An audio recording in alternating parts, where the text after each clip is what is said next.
So we had a little bit of a plot twist for today, as I'm sure you likely saw the Bulls game against the Raptors that was scheduled for this evening has been postponed after the Bulls made the trip to Florida. Yes, the Raptors are playing their season in Tampa this year since they were not able to get clearance from the Canadian government to play home games in Toronto due to COVID. And normally when the Bulls have a scheduled game on Sunday, I hold off on doing the weekly preview video for Monday. But since the game has been postponed and we're going to be playing the Nuggets tomorrow, I thought I'd go ahead and discuss and have the weekly video right now. So what's going on, everyone? You are listening to Bulls Central here. Hope you're all doing well. Before I get into the video, I did want to share the results thus far from the poll I had put up this morning on Lauri Markkanen and whether the Bulls should consider trading him over seeing what he'll fetch in the market as a restricted free agent. Now, I know a lot of you guys, based on your comments, not only in that video, but in past videos on Markkanen as well, that I figured this would produce mixed results on whether you think Lauri is a part of the Bulls' long-term plans. But I was a little bit surprised at the results, and the majority of you felt that he is not part of the Bulls' long-term vision. As you can see, 63% of you felt he is not part of the Bulls' long-term plans. I really thought this would be a little closer to say 50-50. If you saw my video from earlier today, then you know I am in the boat of keeping Lauri and do view him as a piece in the Bulls' long-term plans, within reason, of course. I do think that he is not worth more than $20 million a year. Even $20 million a year is a bit of a stretch. That is the max that I think the front office should consider matching if he does receive that kind of deal as a restricted free agent. If he does receive a higher offer than that from another team, then no, you have to let him walk in free agency. But this video isn't about Lauri Markkanen. Let's talk about the Bulls' upcoming schedule of games this week, their final week before the All-Star break. It's only 2 games that we've got going on this week. In Chicago against the Nuggets on Monday, our tourist will get a chance to see his former team that he managed for the first time this season, and then closing out the first half of the season against the Pelicans in New Orleans on Wednesday. Now, I've been trying to make the score predictions giveaway a weekly thing now, especially since we haven't had a winner since the first go-around that we had this. We had one winner who predicted the exact score of the Bulls vs. Knicks game a few weeks back for a $100 gift card.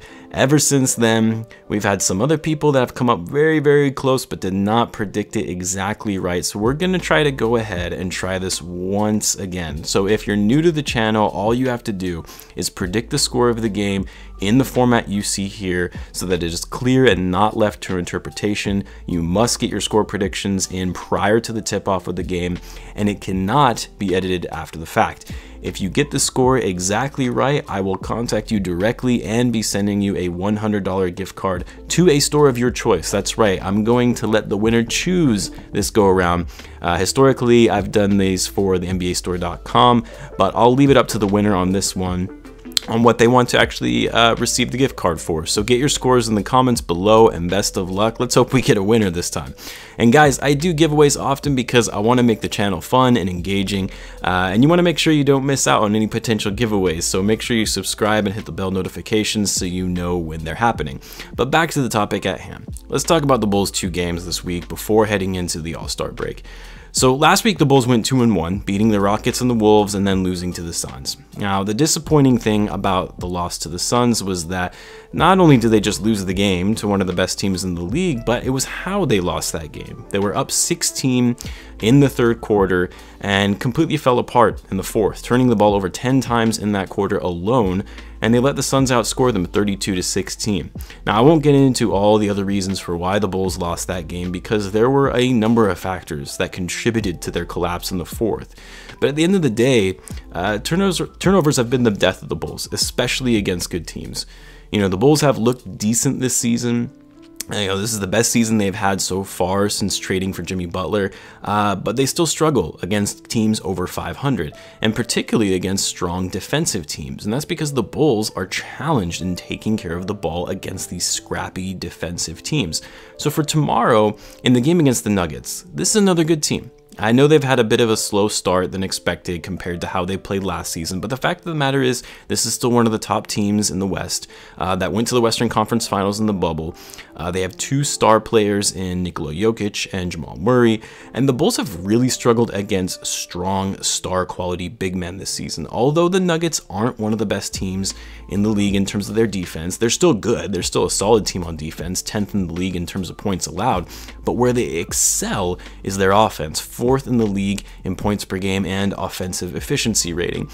And what, I think for the Bulls, what they really struggle with for this game is just finding an answer for Nikola Jokic and how to stop his offense. And he's having one of the best offensive seasons in his career so far, averaging 26.7 points per game compared to averaging a little less than 20 last season, shooting the best he's ever had in his career from 3 and actually from the field as a whole. The guy is right there at that 50, 40, 90 mark, just slightly short on free throw percentage, averaging nearly 11 rebounds and 8.5 assists per game for a center. That is just incredible. I mean, we all knew he's an excellent passing big man, but he's 7th in the league in assists per game. Again, as a center, this is just incredible. He's having a career year, arguably an MVP type season even. And although that's, rough for the Bulls fans knowing that we have to face him tomorrow night, but we also do have to be a little happy in that, Arturas was the guy that drafted him in the 2nd round and really built this competitive Nuggets team. But anyway, Jokic, he himself is going to be a problem for the Bulls, no question. But then you also have a great guard in Jamal Murray, who has continued to improve year after year. You have Michael Porter Jr., who has shown now that when he's healthy, there was a reason he was a top recruit coming out of high school. I love this guy's game, his athleticism, the way he spreads the floor, but also his sheer strength in getting to the basket.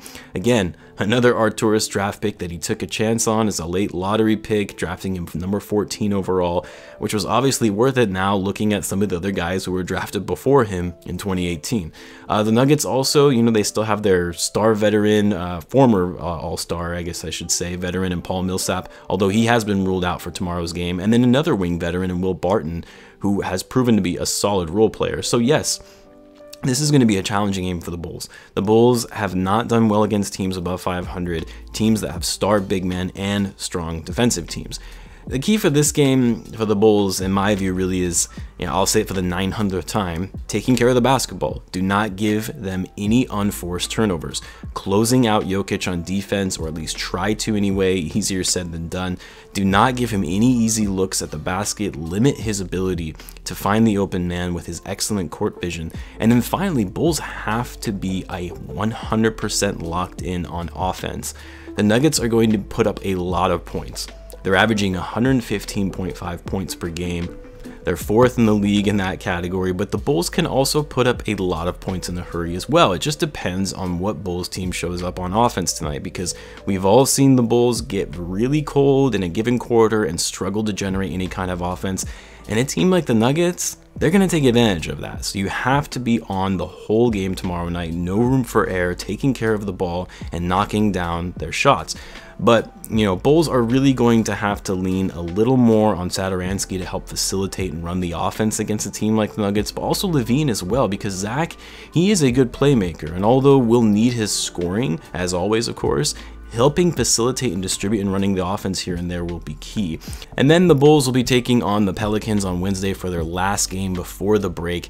The Bulls have already seen the Pelicans when they came to visit in Chicago. If you remember, that was the game where the Bulls went off. Well, I guess I should say Zach Lavine and Coby White went off, combining for 17 threes between the two of them. The Bulls shot lights out that game, shooting 53% from 3, 59% from the field. The Bulls were incredible on offense in that game. Defense, that was another story, especially in guarding Zion, but the Bulls played well. They got the job done and walked away with a good win despite not even having Wendell Carter Jr. to help guard the paint.